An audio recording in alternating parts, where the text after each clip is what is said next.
Le mouvement Rien sans les femmes, coordination provinciale du Kassai central, a organisé ce vendredi 18 juillet 2025 à Kananga une rencontre d'échange axée sur la participation des femmes au poste de prise de décision.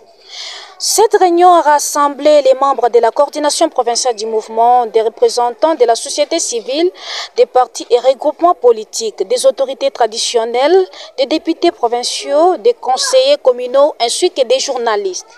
Les discussions ont porté principalement sur l'évaluation de la représentativité des femmes à tous les niveaux de gouvernance dans la province. Le constat général reste préoccupant, la présence féminine demeure faible dans les sphères décisionnelles malgré les efforts consentis. La rencontre a également permis aux parties prenantes d'évaluer les engagements pris pour assurer la promotion de la représentation des femmes au poste de décision selon leur secteur. Profitant de cette rencontre, les participants ont également analysé la circulation récemment émise par le ministère de l'Éducation nationale relative au maintien à l'école des élèves filles enceintes. Ils ont recommandé ce qui suit: l'adoption des mesures d'accompagnement concrètes pour encadrer les élèves filles enceintes et leur retour à l'école. Le vote par l'Assemblée provinciale d'un édit règlement les métiers à l'école de ces élèves afin d'ancrer cette mesure dans le cadre légal provincial. L'organisation d'un forum impliquant différents acteurs pour dégager le consensus.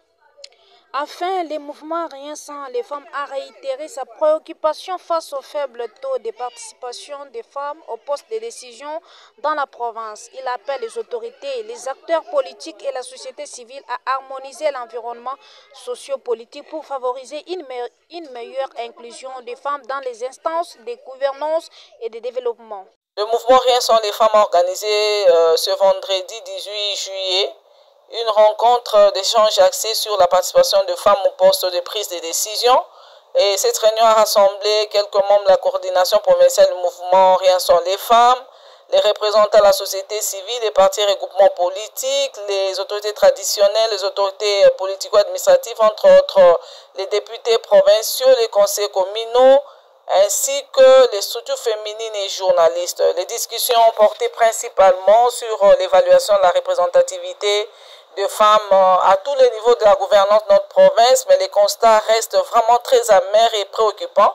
La présence féminine demeure encore très faible dans les sphères décisionnelles, malgré les efforts consentis. C'est vrai, nous avons aussi également permis aux participants d'évaluer leur engagement, parce que la fois passée, il y a eu des engagements qui ont été pris par différentes parties prenantes, entre autres les responsables de partis politiques qui ont commencé à revisiter un peu leur organigramme pour mettre aussi les femmes à des postes de prise de décision, mais même avec les journalistes qui préparent un cadre d'échange avec les femmes, surtout dans des questions liées à la politique, mais les femmes continuent à être très réticentes. Et aussi la société civile qui a accompagné plusieurs femmes, surtout dernièrement avec l'accompagnement des femmes qui ont été appuyées par quelques organisations pour leur promotion et leur visibilité. Nous avons aussi évalué la prise, les engagements des autorités traditionnelles qui ont commencé à encourager les femmes de leur chefferie, de leur groupement ainsi que village pour commencer à s'intéresser à la vie politique. Et profitant de cette rencontre, les participants ont également analysé la circulaire récente émise par le ministère de l'Éducation nationale relative de maintien à l'école des filles enceintes. Ce qui est vrai, les avis ont été partagés, mais il est important de retenir que ces filles dont il est question sont des victimes de violences basées sur le genre. On ne doit pas l'oublier et qu'il faut protéger et garantir un avenir à Dieu de ces filles. Cependant, les participants ont relevé quand même certaines limites de cette circulaire, d'autant plus qu'elle ne donne pas beaucoup de détails sur les filles concernées par ces documents.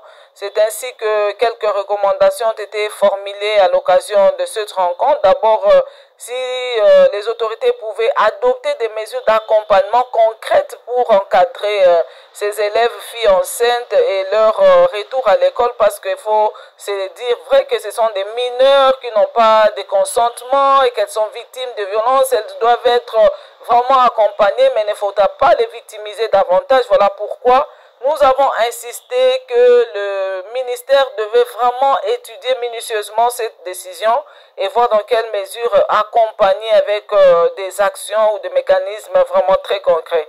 Aussi, voter au niveau provincial peut-être un édit qui doit réglementer ce maintien à l'école des élèves pour ancrer cette mesure dans le cadre légal de la province.